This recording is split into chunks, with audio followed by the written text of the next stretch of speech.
చేసుకున్న వాళ్ళను అని పేతురు ఆ మొదటి శతాబ్దపు విశ్వాసులకు రాస్తూ పరిశుద్ధ ప్రవక్తల చేత పూర్వమందు పలుకబడిన మాట ఇది అన్నాడు. మొదటి అధ్యాయంలో 21 వచనములలో మనుష్యులు అన్నాడు. ఆ మనుషులు ఎవరంటే పరిశుద్ధ ప్రవక్తలు అని 3వ అధ్యాయం 2వ వచనంలో చెప్పాడు. మనుషులంటే మామూలు మనుషులు కాదు.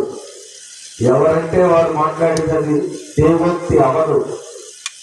కొంతమంది చెప్పుకుంటారు, నాకు దేవుని ఆత్మ ప్రేరేపించాడు, నేను చెప్తున్నానని. అది చల్లదు.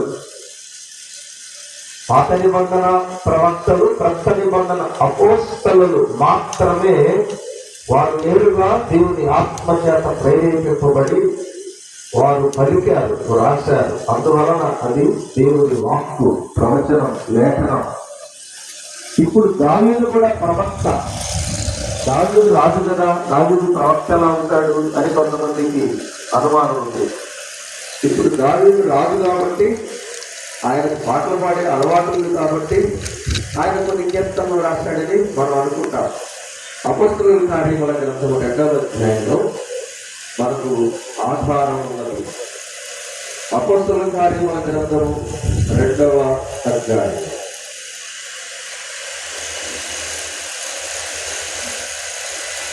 29వ వచనం నుండి చదువుతున్నాను. సహోదరులారా, మూల పురుషుడు దావీదును గురించి మీతో నేను ధారాళముగా మాట్లాడవచ్చు. అతడు చనిపోయి సమాధి చేయబడింది. అతని సమాధి నేటి వరకు మన మధ్యన ఉన్నది. ఇప్పుడు ఈ మాట చదవండి. అతడు ప్రవక్త అయి ఉండెను. అర్థం చేసుకోవాలి. వాక్యం ధ్యానించుకున్నవారు దావీదు ప్రవక్త అయి ఉన్నాడు అని పేతురు రూఢిగా చెప్పాడు.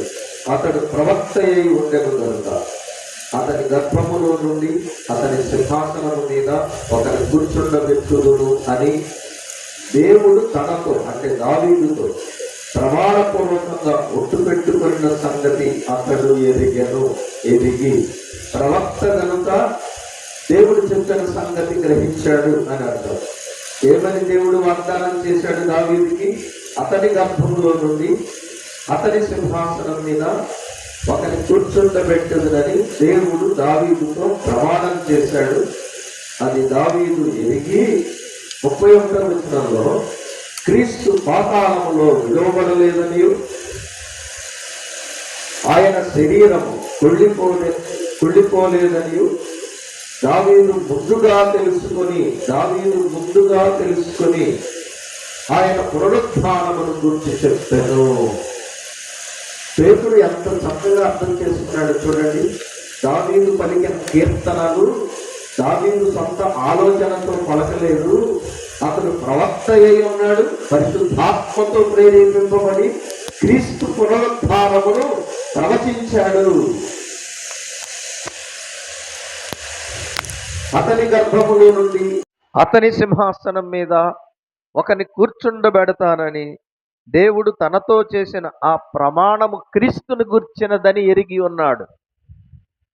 రెండవది, క్రీస్తు పాతాళములో విడువబడలేదు, క్రీస్తు శరీరము కుళ్ళిపోలేదని దావీదు ముందే తెలుసుకున్నాడు. ఇది గ్రహించాలి మనం.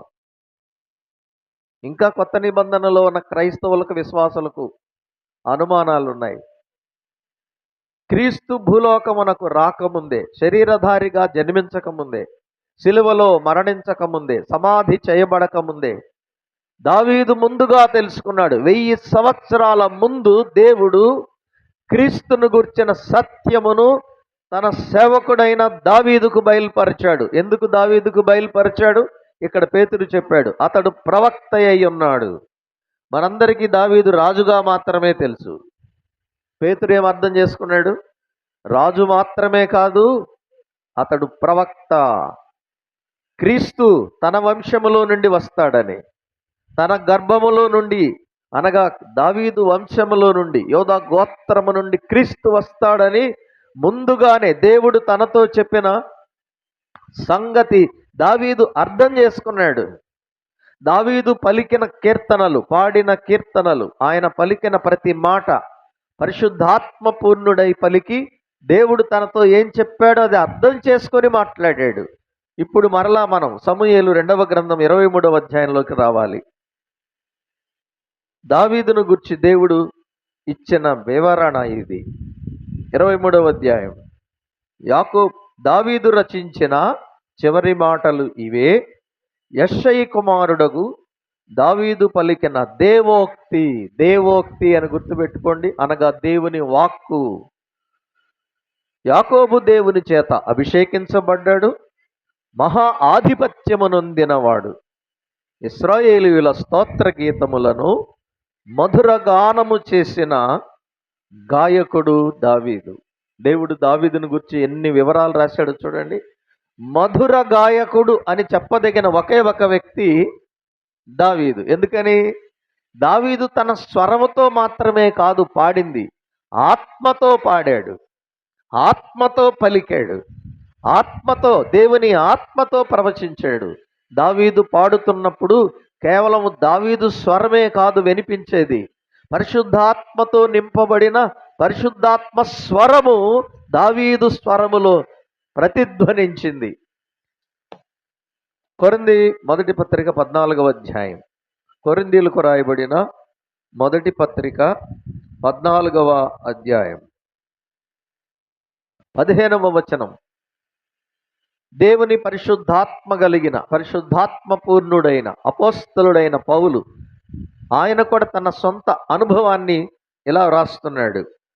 కాబట్టి ఆత్మతో ప్రార్థన చేతును, మనస్సుతో ప్రార్థన చేతును, ఆత్మతో పాడుదును, మనస్సుతోనూ పాడుదును. మీకు అర్థమైందా?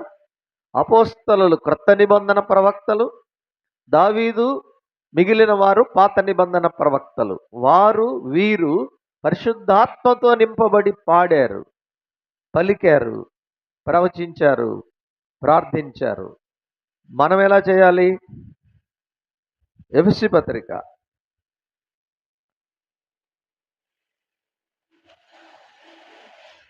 చాలాసార్లు చదువుతున్న కొత్త నిబంధన సత్యం ఇది. 5వ అధ్యాయం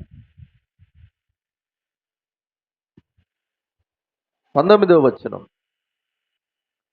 ఇక్కడ ఆత్మపూర్ణులై ఉండు అని కలిపి చదువుకోవాలి. అయితే ఆత్మపూర్ణులై ఉండు,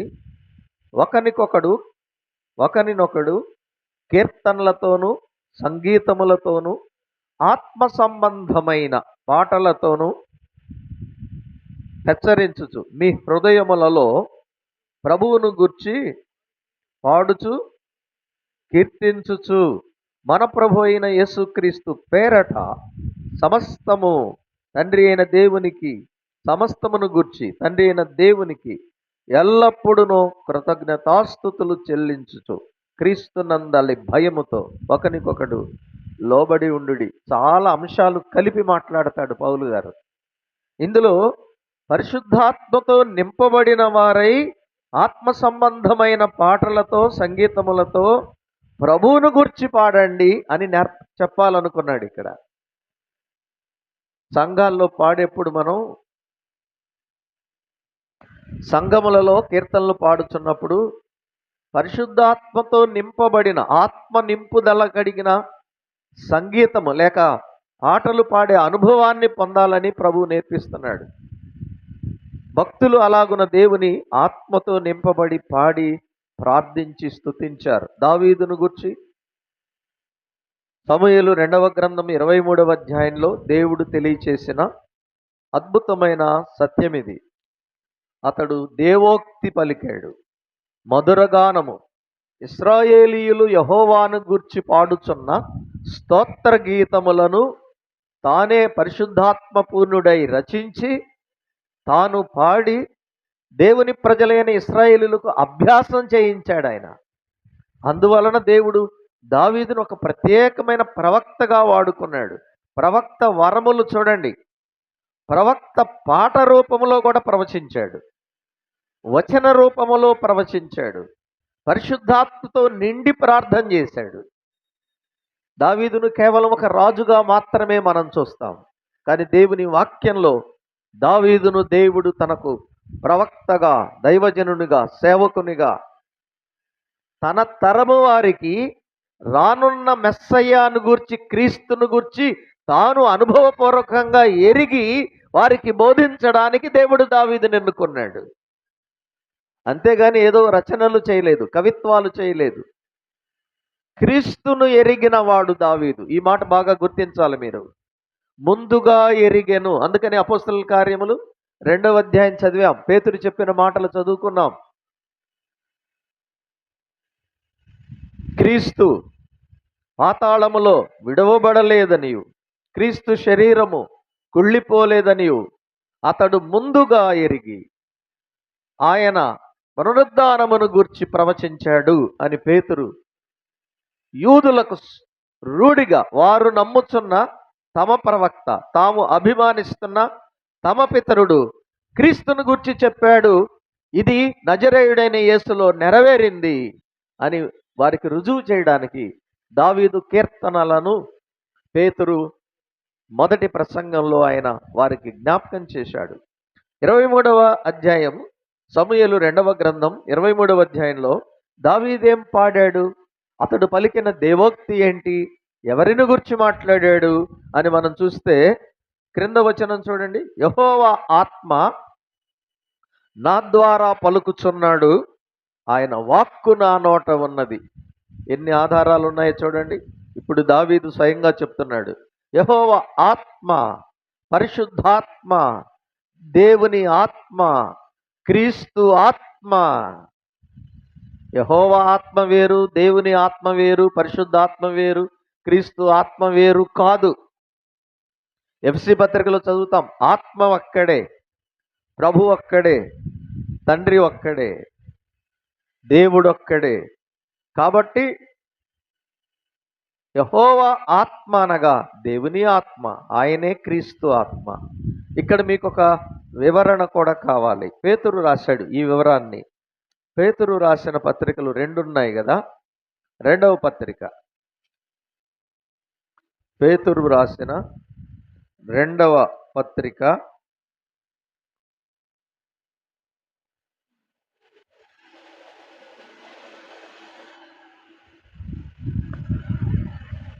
2వ పత్రికలో మనం పరిశుద్ధాత్మ పూర్ణులై రాశారు అని చదివాం. పాత నిబంధన భక్తులు ఎవరిని గురించి ప్రవచించారు? మొదటి పత్రిక 1వ అధ్యాయం, పేతురు రాసిన మొదటి పత్రిక 1వ అధ్యాయం 10వ వచనము 11వ వచనం చదువుదాం. మీకు కలుగు ఆ కృపను గూర్చి ప్రవచించిన ప్రవక్తలు. బాగా అర్థం చేసుకోండి. పాత నిబంధన ప్రవక్తలను గూర్చి జ్ఞాపకం చేస్తూ క్రొత్త నిబంధన కాలపు ఇశ్రాయేలీయులకు పేతురు ఈ పత్రిక రాస్తున్నాడు. ఏమన్నాడు?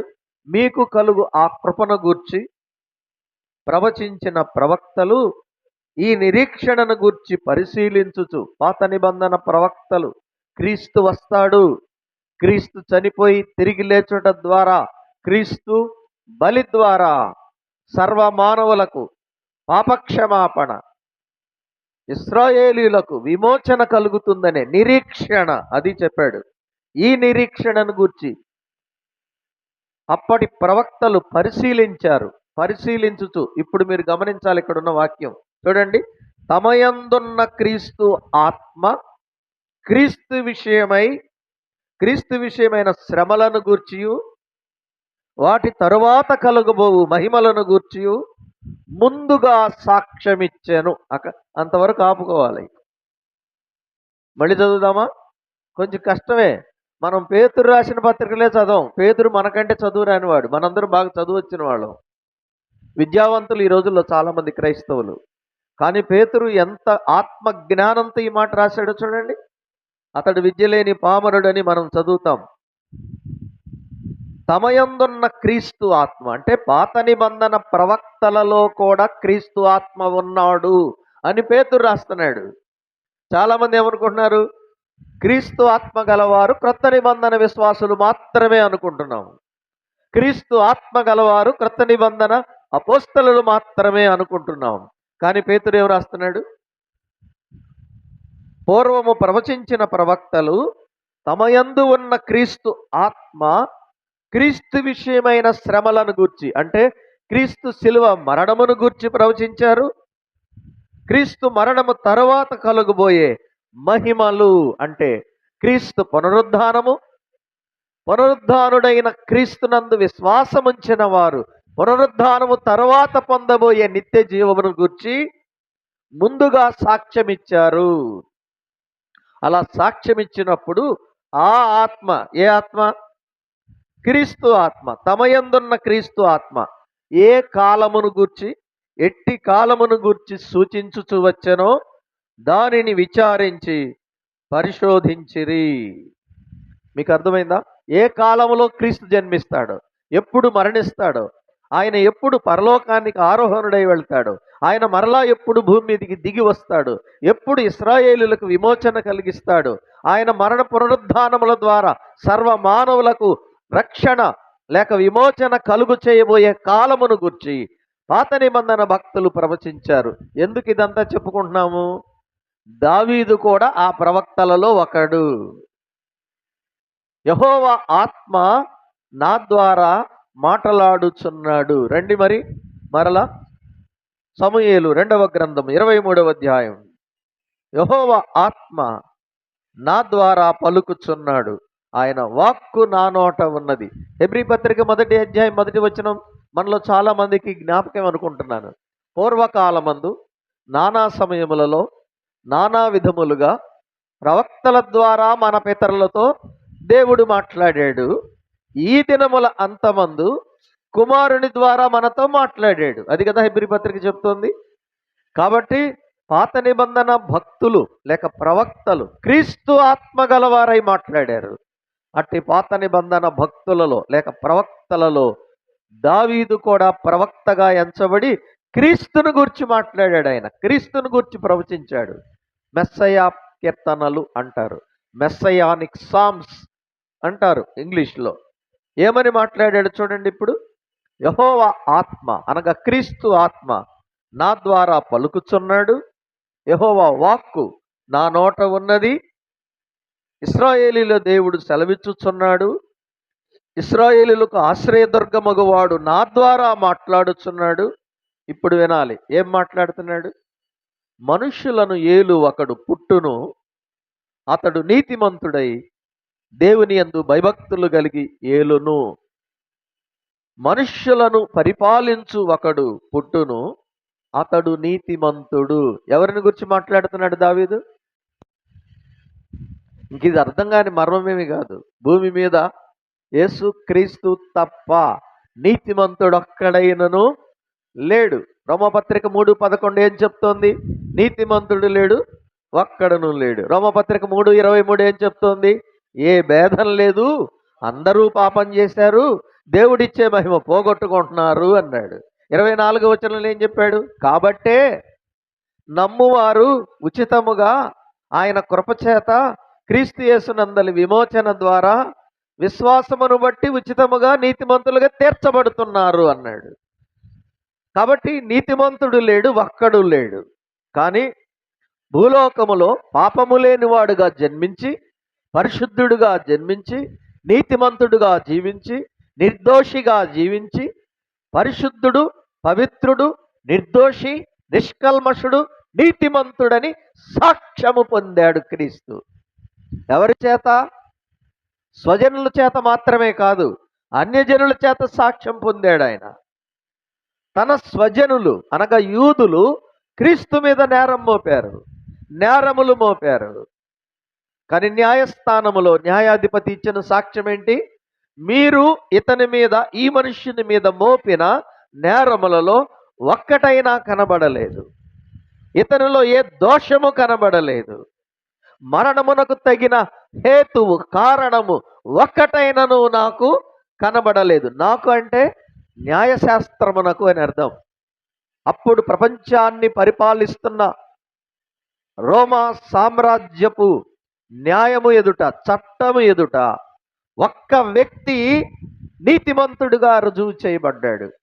క్రైస్తవులందరూ చెప్పుకుంటాం కదా, ఆ న్యాయాధిపతి భార్య కబురు పెట్టింది, పిలాతు భార్య, అతడు నీతిమంతుడు, అతని జోలికి పోవద్దు, అతడు నీతిమంతుడు. ఆమె ఎప్పుడు క్రీస్తు శిష్యురాలు అవ్వలేదే, క్రీస్తు బోధలు వినలేదే, క్రీస్తు దగ్గర స్వస్థత పొందలేదే. క్రీస్తును చూడలేదే, కానీ దేవుని ఆత్మ చేత ఆమెకు బయలుపరచబడినప్పుడు న్యాయాధిపతికి ఆమె సాక్ష్యమిస్తోంది, అతడు నీతిమంతుడు, అతని జోలికి పోవద్దు. చివరికి న్యాయశాస్త్రం ప్రకారం యేసుక్రీస్తులో ఆయన స్వజనులు మోపిన నేరములలో ఒక్కటైనా రుజువు కాకపోయినప్పుడు చివరిగా పిలాతు చెప్పిన మాట, ఇతడు నీతిమంతుడు, మరణమునకు తగిన హేతు ఇతనిలో ఏమీ లేదు. బైబిల్ చదివే వారికి జ్ఞాపకం రావాలి, క్రీస్తును కొరడాలతో చీల్చి ముళ్ళ కిరీటం పెట్టి శిలువ మోయించి అతి దారుణంగా చేతులలో మేకులలో సమ్మెటలతో మేకులు దిగగొట్టిన శతాధిపతి, అక్కడ ఉన్న రాడు వారందరికీ అధిపతి అయిన శతాధిపతి, సైన్యాధిపతి క్రీస్తును చూచాడు సిలువలో.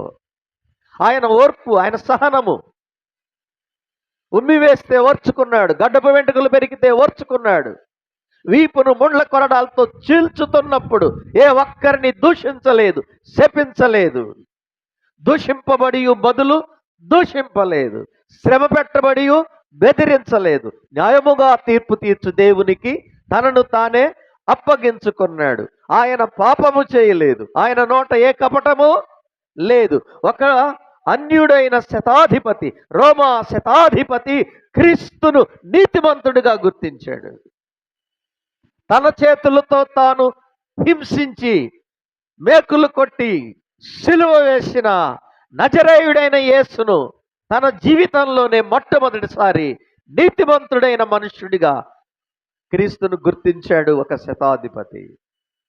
మత్తయి సువార్త చివరి అధ్యాయం, మార్కు సువార్త చివరి అధ్యాయం, లూకా సువార్త చివరి అధ్యాయం ఇవన్నీ మీరు చదువుతున్నప్పుడు క్రీస్తు సిలువ దగ్గర మోకాళ్ళ మీద పడి ఒప్పుకున్న ఒక అన్యుడైన రోమా సైనికుని సాక్ష్యం ఏంటి? అతడు నీతిమంతుడు. దావీదు ఎరిగి ఉన్నాడు, నీతిమంతుడు, అతడు నీతిమంతుడని దావీదు సాక్ష్యం ఇచ్చాడు. ఈరోజు యేసుక్రీస్తుని ఏ విధంగా అర్థం చేసుకోవాలి? ఆయన నీతిమంతుడు, తండ్రి అయిన దేవుడు నీతిమంతుడు. యోహాను మొదటి పత్రిక 2వ అధ్యాయం 1-2 వచనములు. యోహాను మొదటి పత్రిక 2వ అధ్యాయం 1-2 వచనములు. నా చిన్న పిల్లలారా, మీరు పాపము చేయకుండునట్లు ఈ సంగతులు మీకు వ్రాయుచున్నాను. ఎవడైనను పాపము చేసిన ఎడల, చదవండి, నీతిమంతుడైన యేసు క్రీస్తు అను ఉత్తరవాది తండ్రి యొద్ద మనకున్నాడు.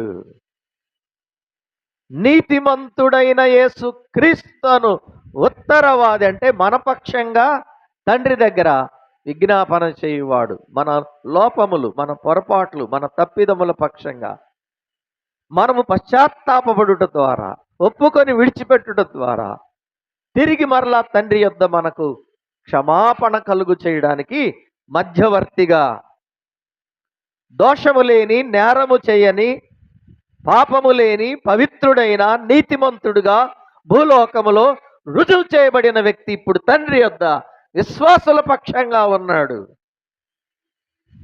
నీతిమంతుడైన యేసుక్రీస్తు, డిఫెన్స్ లాయర్ ఉత్తరవాదంటే. నీ పొరపాటును నీవు ఒప్పుకున్నప్పుడు, దిద్దుకున్నప్పుడు నీ పక్షంగా తండ్రి ఎదుట విజ్ఞాపన చేసే ఒక న్యాయాధిపతి, ఉత్తరవాది. యేసుక్రీస్తు ప్రభు గురించి పౌలు ఏం చెప్పాడు? నీతిమంతుడు, నీతిగల న్యాయాధిపతి అన్నాడు.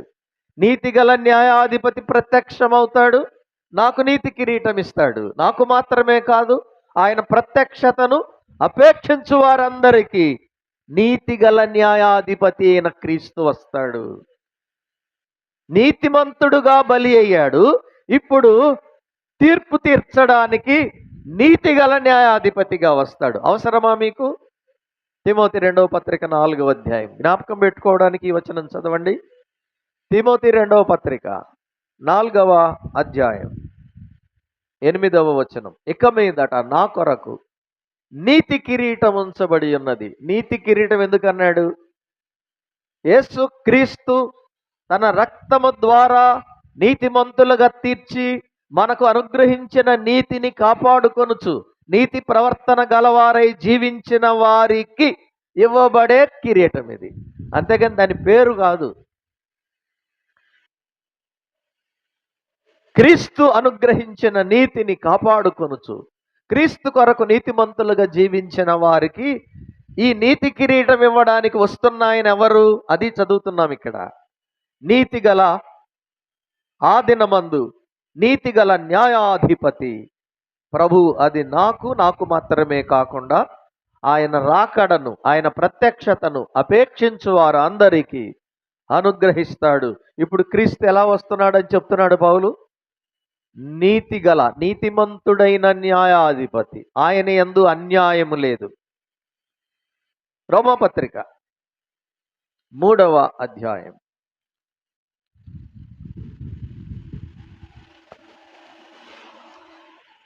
రోమాపత్రిక 3వ అధ్యాయం 26వ వచనం. 26వ వచనం. క్రీస్తు యేసు రక్తమునందలి విశ్వాసము ద్వారా ఆయనను అనగా క్రీస్తును కరుణాధారముగా బయల్పరచెను. దేవుడు ఇప్పటి కాలమందు తన నీతిని కనబరుచు నిమిత్తము తాను నీతిమంతుడును, బాగా వినండి, దేవుడు నీతిమంతుడును యేసునందు విశ్వాసము గలవానిని నీతిమంతునుగా తీర్చువాడై ఉండుటకు అలాగు చేశాను. అంటే క్రీస్తును మన నిమిత్తము, మనల్ని నీతిమంతులుగా తీర్చు నిమిత్తము యేసు క్రీస్తును విమోచన బలిగా అప్పగించాడు. క్రీస్తు యేసు రక్తమునందు విశ్వాసముంచిన వారు అనగా క్రీస్తు నా కొరకు బలి అయ్యాడని నమ్మేవారిని నీతిమంతులుగా తీర్చువాడు దేవుడు. తాను నీతిమంతుడు. యేసునందు, క్రీస్తు యేసునందు విశ్వాసముంచే ప్రతివానిని నీతిమంతునుగా తీర్చువాడు. పిల్లరా, నీతిమంతులుగా తీర్చబడకపోతే క్రీస్తుతో పాలు లేదు. దావీదు మనకంటే ముందు తెలుసుకున్నాడు, క్రీస్తు నీతిమంతుడు, ఆయన వస్తాడు, నా వంటి పాపులను నీతిమంతులుగా తీర్చుతాడని ఆయన అర్థం చేసుకొని సువార్త చెప్పాడు. దావీదు సువార్త ప్రకటించాడు. ఎన్ని వేల సంవత్సరాలకు ముందు? క్రీస్తుకు ముందు 1000 సంవత్సరాలకు ముందు సువార్త చెప్పాడు. దావీదు క్రీస్తు వచ్చి పాపులను నీతిమంతులుగా తీర్చుతాడు, ఎందుకనగా తాను నీతిమంతుడును క్రీస్తునందు విశ్వాసముంచు వారిని నీతిమంతులుగా తీర్చువాడు అని దావీదు నమ్మాడు మొదట. అబ్రహాము నమ్మాడు మొదట. అబ్రహాము దేవుని నమ్మెను, అది అతనికి నీతిగా ఎంచబడెను. పాత నిబంధన భక్తులందరూ ఈ క్రీస్తును నమ్మే నీతిమంతులుగా తీర్చబడ్డారు. మనకు అర్థం కాని విషయం అదే. క్రీస్తు రాలేదు కదా, క్రీస్తు 2000 సంవత్సరాల క్రితమే కదా వచ్చాడు. పాత నిబంధన భక్తులకు యేసుక్రీస్తు గురించి ఏమి తెలుసు అనుకుంటున్నారు చాలామంది. మనం చదివిన వచనాలన్నీ ఏం చెప్తున్నాయి? పేతురు రాసిన మొదటి పత్రిక 1వ అధ్యాయంలో పూర్వము ప్రవచించిన ప్రవక్తలు తమయందున్న క్రీస్తు పొందబోవు శ్రమలను గూర్చియు ఆ తరువాత కలగబోవు మహిమలను గూర్చియు వారు వివరించారు అని వివరించాడు. అంటే పాత నిబంధన భక్తులు క్రీస్తుని ఎరుగకుండానే క్రీస్తుని గురించి ప్రకటించారా? నువ్వు ఒక వ్యక్తిని గురించి మాట్లాడుతున్నప్పుడు ఆ వ్యక్తి ఎవరో తెలియకుండానే ఆ వ్యక్తిని గురించి మాట్లాడతావా? ఎవరు మాట్లాడరు కదా. దావీదు కూడా యేసుక్రీస్తు నీతిమంతుడు, ఆయన వచ్చి తన పాపముల కొరకు ఆయన సిలువలో మరణించినప్పుడు తాను కూడా క్రీస్తు సిలువ బలి ద్వారా, క్రీస్తు మరణము ద్వారా, క్రీస్తు నెరవేర్చే సిలువ విమోచన ద్వారా తానును నీతిమంతునుగా తీర్చబడతానని దావీదు నమ్మాడు అనడానికి ఈ క్రొత్త నిబంధన అపోస్తలుల కార్యం 2వ అధ్యాయం మనకు రుజువు చేస్తూ ఉంది. పేతురు పలికిన మాటలు చాలా స్పష్టంగా ఉన్నాయి. అతడు ప్రవక్త అయ్యుండి క్రీస్తు పాతాళములో విడువబడలేదనియు క్రీస్తు శరీరము కుళ్ళిపోలేదనియు ముందుగా ఎరిగిన వాడై క్రీస్తు పునరుద్ధానమును గూర్చి ముందుగానే ప్రవచించాడు అన్నాడు. అలాగైతే బాగా అర్థం చేసుకోవాలి, దావీదు మనకంటే ముందే క్రీస్తును, ఆయన శిలువ మరణమును, ఆయన పునరుద్ధానమును, ఆయన యందు విశ్వాసముంచడం ద్వారా అనుగ్రహించబడే నీతిని, ఆ తర్వాత క్రీస్తుతో పొందబోయే మహిమను దావీదు ఎరిగిన వాడై ప్రవచించాడు. కేవలం ఏదో పాటలు పాడాడని కాదు. 22వ కీర్తన ఒకసారి చదవాలి. 16వ కీర్తన చదివాం మనం. 16వ కీర్తనలో అతడు క్రీస్తు పునరుద్ధానమును గురించి మాట్లాడాడు. 23వ అధ్యాయం ఎందుకు చదివాం? సమూయేలు 2వ గ్రంథం, మనుష్యుల నేలు ఒకడు పుట్టును అన్నాడు, అతడు నీతిమంతుడై పాలించును. కాబట్టి క్రీస్తును గూర్చే దావీదు మాట్లాడాడు అనడానికి సమూయేలు 2వ గ్రంథం 23వ అధ్యాయం మనకు సాక్ష్యమిస్తూ ఉంది. కీర్తనల గ్రంథం 22వ కీర్తన మనకు బాగా పరిచయం. ఆరాధన సమయాల్లో క్రీస్తు శ్రమలను జ్ఞాపకం చేసుకోవడానికి ప్రవచనార్థమైన ఈ కీర్తన మనం ధ్యానిస్తూ ఉంటాం. కానీ ఇందులో దావీదు కూడా ఉన్నాడు. మనం దావీదును కూడా చూడాలి. చదువుదాం ఒకసారి. నా దేవా, నా దేవా, నీవు నన్నేల విడనాడితివి, నన్ను రక్షింపక, నా ఆర్తధ్వని వినక నీవేళ దూరముగా ఉన్నావు. దేవా, పగలు నేను మొరపెట్టుచున్నాను, రాత్రి వేళను నేను మౌనముగా ఉండుటలేదు. అయినను నీవు నాకు ఉత్తరమీయకున్నావు. నీవు ఇశ్రాయేలీయులు చేయు స్తోత్రముల మీద ఆసీనుడవై ఉన్నావు. మా పితరులందరూ నీ యందు నమ్మిక ఉంచిరి. వారు నీ యందు నమ్మిక ఉంచగా నీవు వారిని రక్షించితివి. బాగా అర్థం చేసుకోండి. మా పితరులందరూ నీ యందు నమ్మిక ఉంచారు, వారి విశ్వాసమును బట్టి నీవు వారిని రక్షించావు.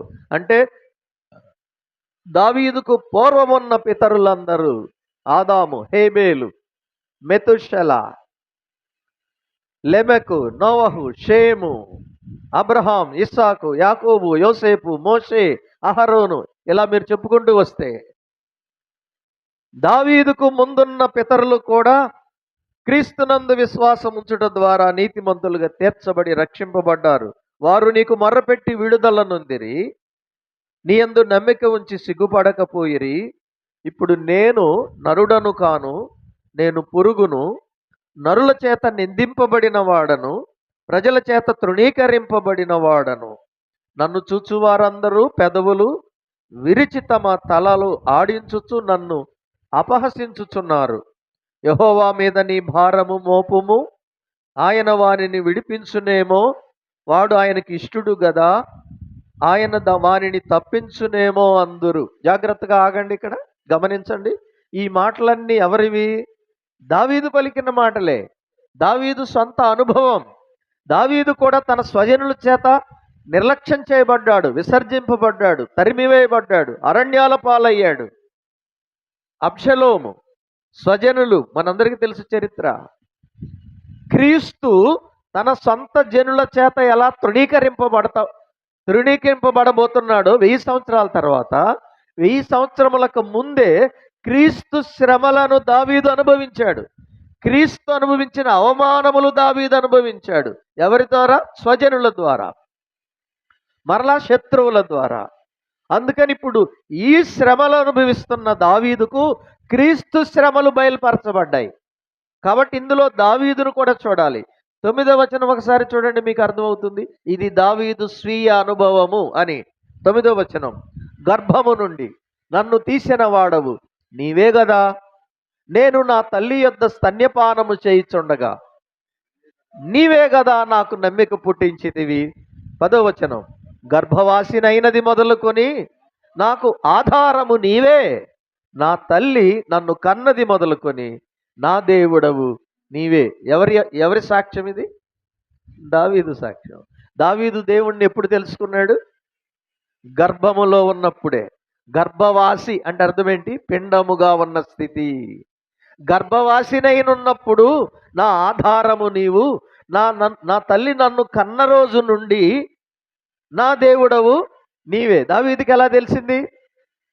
యెహోవా తన దేవుడని, క్రీస్తు తన విమోచకుడని, నీతిమంతుడైన క్రీస్తు వచ్చి తన కొరకు మరణిస్తాడని, నీతిమంతుడైన క్రీస్తు కుళ్ళిపోడు, ఆయన పునరుద్ధానుడై లేస్తాడని, ఆయన యందు విశ్వాసం ఉంచిన వారు ఆయనను కనులారా చూస్తూ ఆయన మహిమలో ఉంటారని, ఇవన్నీ దావీదుకి ఎలా తెలిసాయి?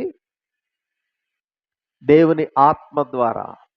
తల్లి గర్భములో ఉన్నప్పుడే అతడు తన సృష్టికర్తను, తన విమోచకుని గుర్తెరిగిన వాడని తన సాక్ష్యమే. గర్భము నుండి నన్ను తీసిన వాడవు నీవే గదా, నా తల్లి యొద్ద నేను పాలు తాగుతున్నప్పుడే నాకు నమ్మిక నీవే పుట్టించావు. అర్థం చేసుకోవాలి, బాల్య దినములలోనే గర్భస్థ స్థితి అంటాం. పిండ దశలో కూడా ఒక శిశువుకి దేవునిని గుర్తించే జ్ఞానం ఉంటుంది. మీరు ఇది నమ్మకపోవచ్చేమో. ఎలిజబెత్ గర్భంలో 6 నెలల బాప్తిస్మిచ్చే యోహాను పిండ దశలో ఉన్నాడు. ప్రభు తల్లి ఆమె ఇంకా అప్పుడే గర్భవతి అయింది. ఆమెను దర్శించడానికి వచ్చినప్పుడు వారు వందనాలు చెప్పుకోగానే ఏం జరిగిందో మనకు తెలుసు. గర్భములో ఉన్న శిశువు వందన వచనము విని గంతులు వేశాడంటే ఎలా అర్థమైంది గర్భంలో ఉన్న శిశువుకు? ఇది దేవుడిచ్చే జ్ఞానం. దావీదు అలాగున తన దేవునిని, తన విమోచకుణ్ణి నేను ఎరిగి ఉన్నాను. గర్భములో ఉన్నప్పుడే, నా తల్లి కన్న రోజు నుండి, నా తల్లి యొద్ద పాలు తాగుతున్నప్పుడే నా దేవుడవు నీవు, నా విమోచకుడవు నీవని నేను నమ్మి ఉన్నాను. ఎందుకు ఈ మాటలు చదువుతున్నాం? 22వ కీర్తనలో దావీదు సొంత అనుభవాలు ఉన్నాయి. ఆ అనుభవాలలో తనలో నుండి రాబోయే, తన వంశములో నుండి రాబోయే క్రీస్తు పొందబోవు శ్రమలను ప్రవచించాడు. ఆ శ్రమలు 12వ వచనం నుంచి చదువుతాం మనం, 11 నుండి. శ్రమ వచ్చి ఉన్నది, సహాయము చేయువాడెవడును లేడు, నాకు దూరముగా ఉండకము. వృషభములు అనేకములు నన్ను చుట్టుకొని ఉన్నవి, భాషాను దేశపు వృషభములు నన్ను ఆవరించి ఉన్నవి. చీల్చుచు గర్జించుచు నుండు సింహముల వల్లే వారు నోళ్లు తెరచుచున్నారు. ఇక్కడ చెప్పింది వృషభములు, సింహముల గురించి కాదు. దావీదు చుట్టూ ఉన్న శత్రువులు అలాగే ఉన్నారు. క్రీస్తును సిలువ వేయడానికి ఆయన బంధించిన యోధా మత పెద్దలు కూడా క్రూర మృగాలు లాంటి వాళ్ళే. సిలువేయము, సిలువేయము, వాడు చావాల్సిందే, వాడు చావాల్సిందే, వాడు చావాల్సిందే, చంపాలి. క్రూర మృగ స్వభావం ఏంటి? చంపడమే. యూదుల ఉద్దేశం ఏంటి? క్రీస్తును చంపాలి. దావీదు ఇలాంటి శ్రమలు తన స్వజనుల వలన, అన్యజనుల వలన, శత్రువుల వలన అనుభవిస్తున్న పరిస్థితుల్లో దావీదు అలాంటి శ్రమలలో కృంగి ఉన్నప్పుడు దేవుడు దావీదు కొరకు, సమస్త జనుల కొరకు ఇంతకంటే గొప్ప శ్రమలు పొందబోతున్న క్రీస్తును గూర్చి ప్రవచింపచేశాడు.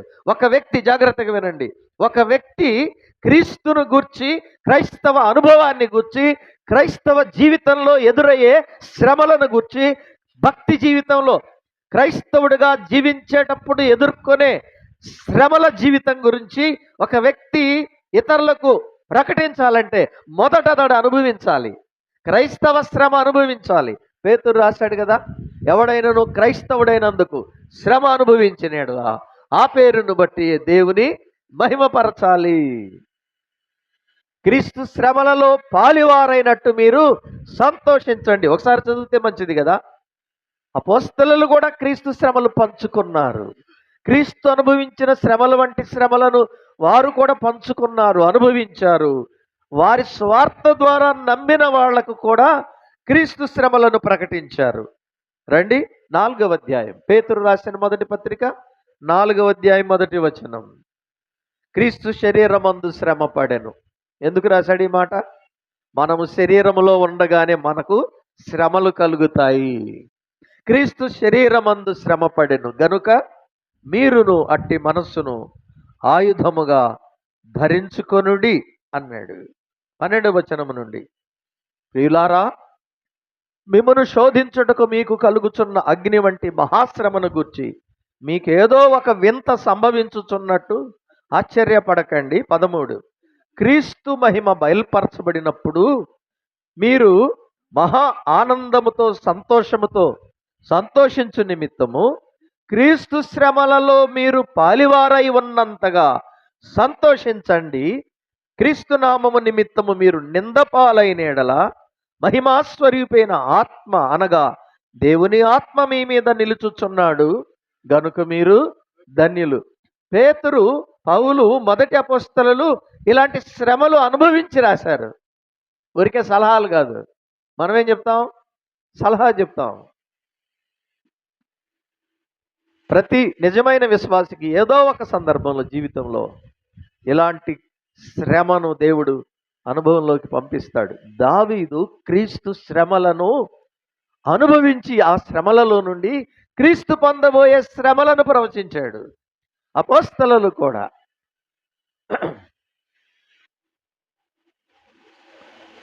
కొలస్సే పత్రిక 1వ అధ్యాయం 24వ వచనం. ఇప్పుడు మీ కొరకు నేను అనుభవించుచున్న శ్రమలయందు సంతోషించుచు సంఘము అను ఆయన శరీరము కొరకు క్రీస్తు పడిన పాట్లలో కొదువైన వాటి యందు నా వంతు నా శరీరమందు సంపూర్ణం చేస్తున్నాను. అర్థమైందనుకుంటాను ఈ మాట. పౌలు గారు క్రీస్తు పొందిన శ్రమలు ఏమైనా మిగిలుంటే అవి నా శరీరంలో నేను సంపూర్ణం చేస్తున్నాను, అయినా ఈ శ్రమలు నాకు సంతోషమే, ఆనందమే అన్నాడు. ఆయన ఒక జాబితా రాశాడు. కొరడాలతో కొట్టబడి తిని, బెత్తములతో కొట్టబడి తిని, చెరసాలలో ఉండి వేయబడి తిని, అరణ్యములలో ఆపదలు, సముద్రములో ఆపదలు, క్రూర మృగముల వల్ల ఆపదలు, కపట సహోదరుల వలన ఆపదలు, అన్యజనుల వలన ఆపదలు, ఏమి చెప్పుదును అన్నాడు. వీటన్నింటికంటే సంఘములను గూర్చిన చింత, క్రీస్తు సంఘము కొరకు పడిన ఆ చింత, ఆ బాధ, ఆ పాట్లు నేను అనుభవిస్తున్నాను, అయినా ఈ సంకెళ్లల్లో సంతోషిస్తున్నాను అన్నాడు. క్రీస్తు శ్రమలను తన శ్రమలుగా స్వీకరించిన భక్తులు వీళ్ళు. మనమేమో మన శ్రమలు మనమే గొప్పగా చెప్పుకుంటాము. దావీదు తన శ్రమలలో క్రీస్తు శ్రమలను అనుభవపూర్వకంగా అనుభవించి క్రీస్తు మనుషులందరి కొరకు పొందబోయే అతి భయంకరమైన శ్రమలను 22వ కీర్తనలో ప్రవచించాడు. క్రీస్తు శ్రమలను అనుభవించిన దావీదు క్రీస్తు పునరుద్ధానాన్ని కూడా అనుభవించాడు. ఇది ఆశ్చర్యమే మనకి. మరొకసారి ఇప్పుడు మన మూలవాక్యం చదువుకోవాలి. 16వ కీర్తన. రండి, కీర్తనల గ్రంథం 16వ కీర్తన. ఇక్కడ పరిశుద్ధాత్మ పూర్ణుడై తన అనుభవంలో క్రీస్తు పునరుద్ధానము ప్రవచించాడు ఆయన. 8వ వచనం, 16వ కీర్తన 8వ వచనం. సదాకాలము యెహోవా యందు నా గురి నిలుపుచున్నాను, ఆయన నా కుడి పార్శ్వమందున్నాడు. బాగా గమనించండి ఈ మాట. ఆయన నా కుడి పార్శ్వమందున్నాడు గనుక నేను కదల్చబడను. అందువలన నా హృదయము సంతోషించుచున్నది, నా ఆత్మ హర్షించుచున్నది, నా శరీరము కూడా సురక్షితముగా ఉన్నది. ఇది దావీదు వ్యక్తిగత అనుభవమే. దావీదు తను పొందే అనుభవంలో క్రీస్తు పునరుద్ధానాన్ని ప్రవచిస్తున్నాడు. ఏ విశ్వాసైనా విశ్వాస జీవితాన్ని నీవు అనుభవించకుండా మరొక వ్యక్తికి నీ విశ్వాస జీవితం గురించి చెప్పడానికి అర్హత లేదు. పరిశుద్ధ జీవితం జీవించకుండా పరిశుద్ధ జీవితం గురించి చెప్పడానికి అర్హత లేదు. క్రీస్తు పునరుద్ధానము పట్ల విశ్వాసము కలిగి ఉంటేనే ఆయన పునరుద్ధానము గురించి రూఢిగా మాట్లాడగలం. ఆయన నా కొరకు చనిపోయి తిరిగి లేచాడు అని నమ్మిన వ్యక్తి నేను తిరిగి లేస్తానని నమ్మాలి కదా. దేవుని నమ్మావా, యేసు ప్రభువుని నమ్మావా, ప్రభువు నమ్ముకున్నావా అని కదా మన వాళ్ళు అడుగుతారు. ఏమని నమ్మాలి? యేసు ప్రభు దేవుడని నమ్మాలి. దయ్యములను నమ్మి వడుకుచున్నాయి కదా, నువ్వు నమ్మేదేముంది? నీవేమి నమ్మాలి? రండి ఒకసారి రోమాపత్రిక 10వ అధ్యాయం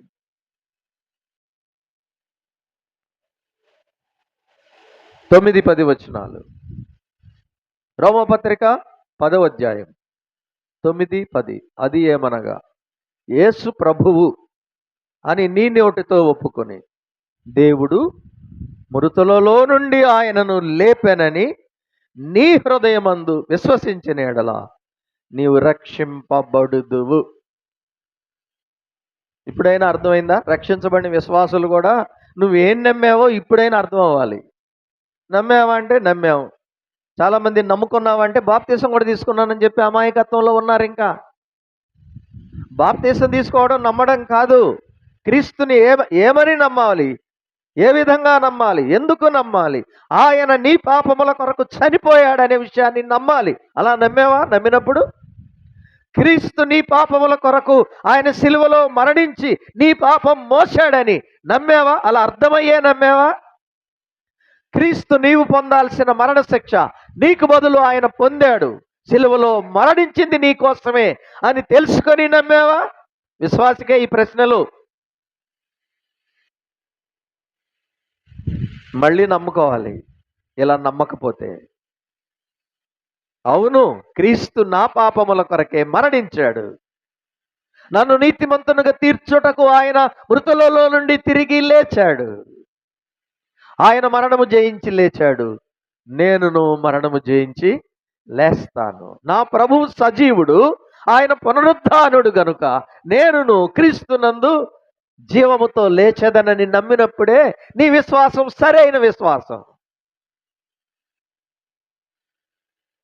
ఎలా ఉంది అంటే, నేటి కాలపు నమ్మడం, విశ్వసించడం అంటే ఏదో ఒక సభలో చెయ్యెత్తండి అనగానే తెలుసో తెలియకో చెయ్యిలు చూపించేశారు. ఆ చెయ్యి చూపించిన వాళ్ళందరూ రక్షించబడ్డారని మనం తీర్మానించేశాము.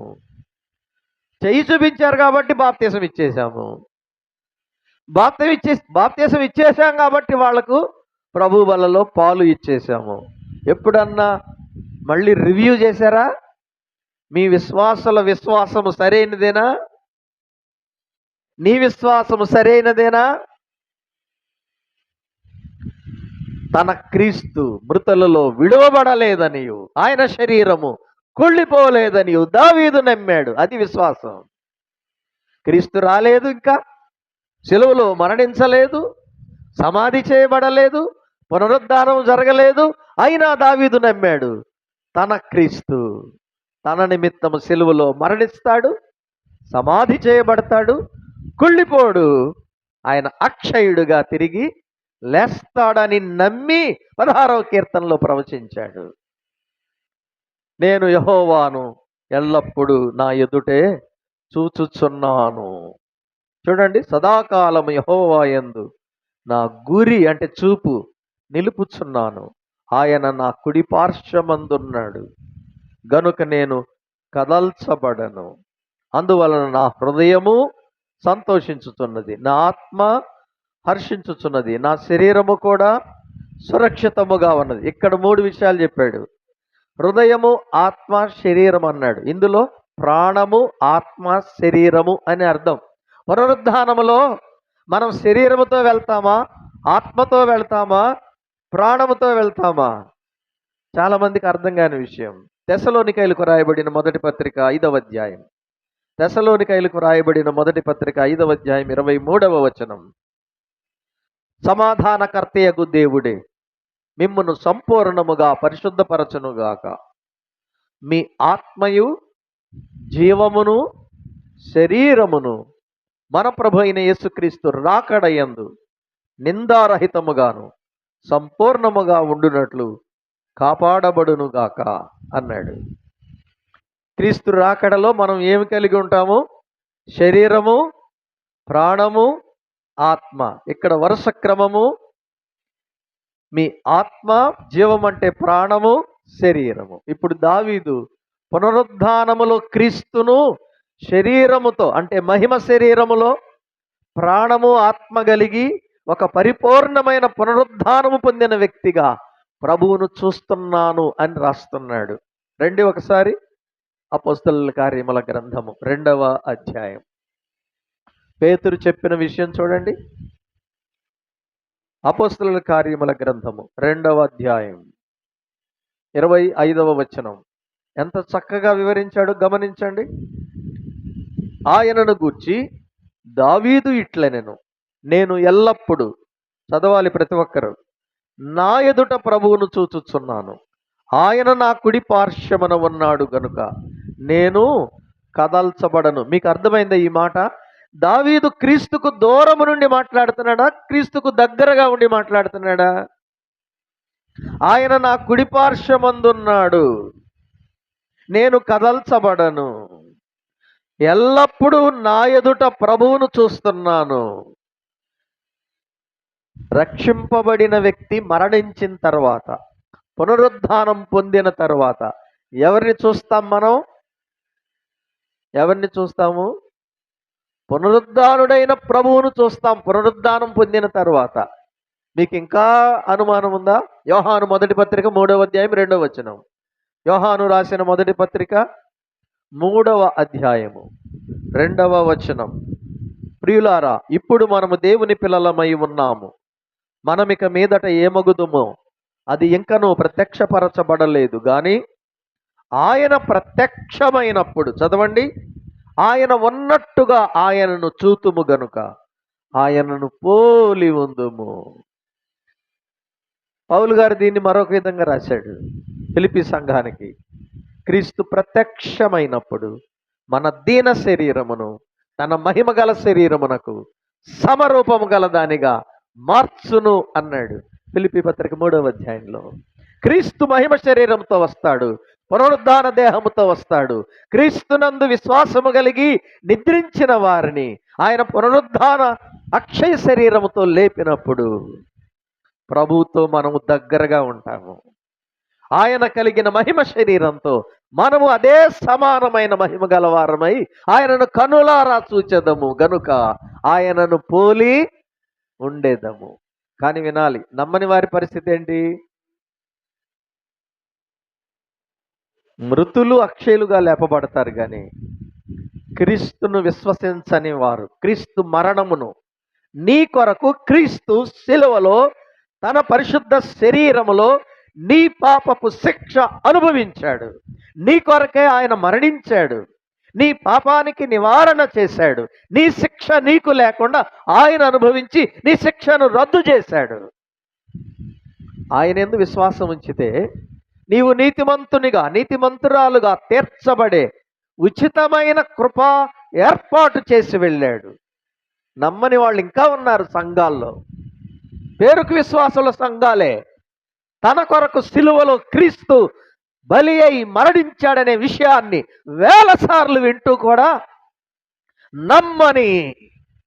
నమ్మని అవిశ్వాసులు ఇంకా పాపులుగానే మిగిలి ఉన్నారు.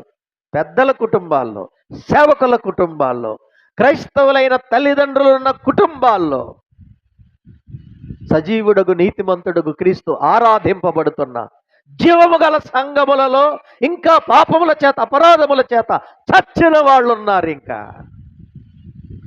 ధవళ సింహాసనపు తీర్పు దగ్గర మాత్రమే వీళ్ళు నిలబడతారు. దావీదు ఏమంటున్నాడు చెప్పండి, ఒకసారి చదివారా?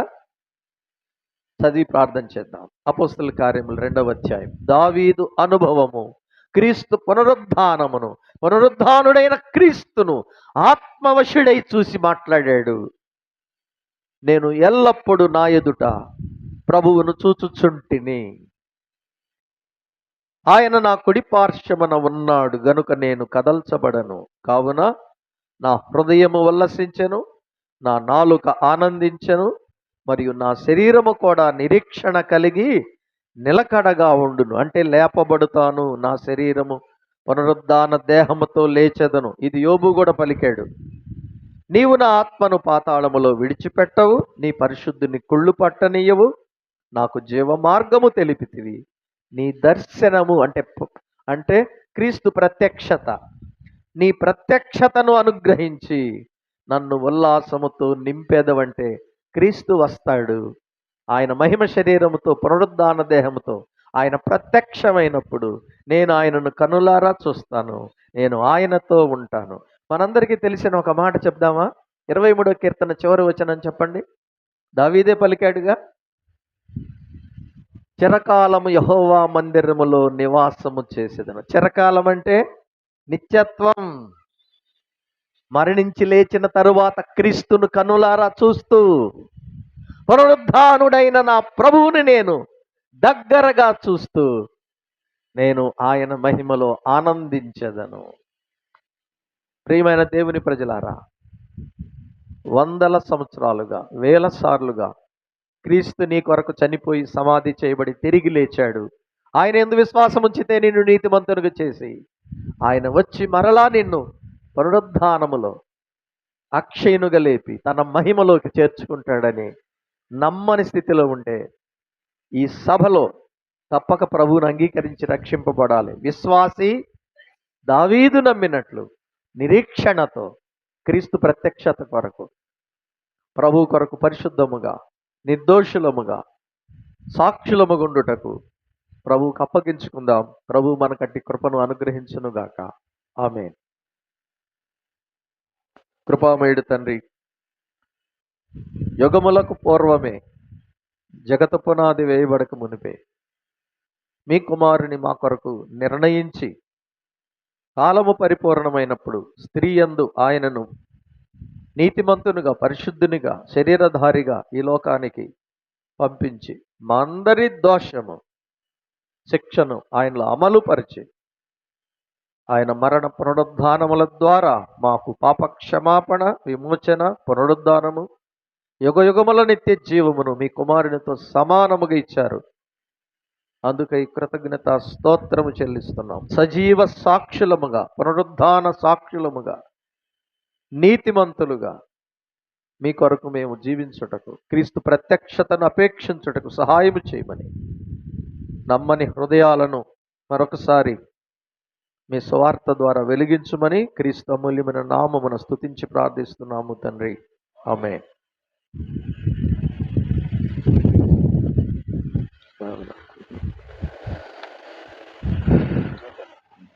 కూర్చోండి. ప్రభునందు ప్రియమైన సహోదరులారా, సహోదరులారా, ఇంతవరకు దేవుడు తన దాసుని ద్వారా శ్రేష్టమైన మాటలు వినిపించారు. వాక్యం అందించిన మన ప్రియులు రేనాల్స్ బాబు గారికి వందనాలు తెలియపరుస్తూ ఉన్నాం. మరి ఈ సమయంలో ఉమ్మారం నుండి వచ్చిన రామారావు గారు ఒక పల్లవి శరణమే, టైం చాలదు, 10 గంటలకి మనం కూడికను ముగించుకోవాలి, రావాలి తొందరగా.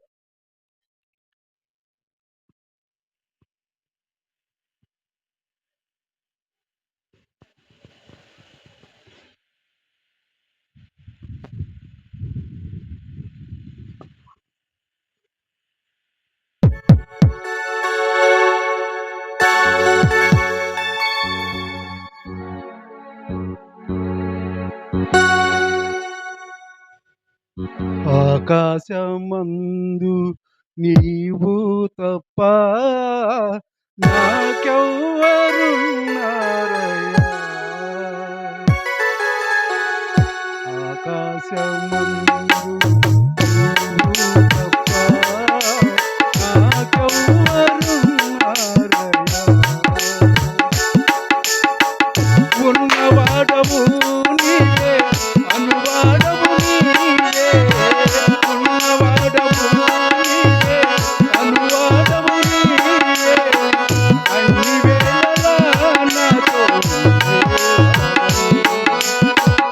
అన్ని వేళలా నాతో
పాటపాడిన మన ప్రియులు రామారావు గారికి వందనాలు.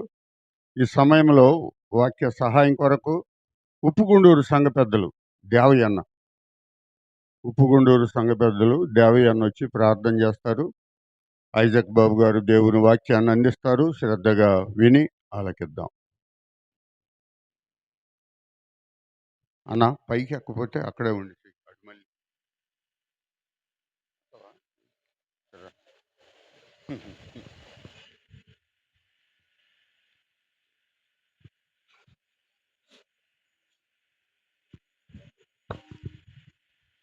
ప్రభు నామమును బట్టి శ్రేష్టమైన దైవజనులను సంఘము ఏరుకొని నశించిపోయే ఆత్మల పట్ల ఆత్మభారం కలిగించి దేవుని మర్మములు వినిపిస్తున్నారంటే మనం ఎంత ధన్యులం. అంత మాత్రమే కాకుండా తీవ్రమైన వడగాలి యొక్క కాలములో మేఘస్తంభముని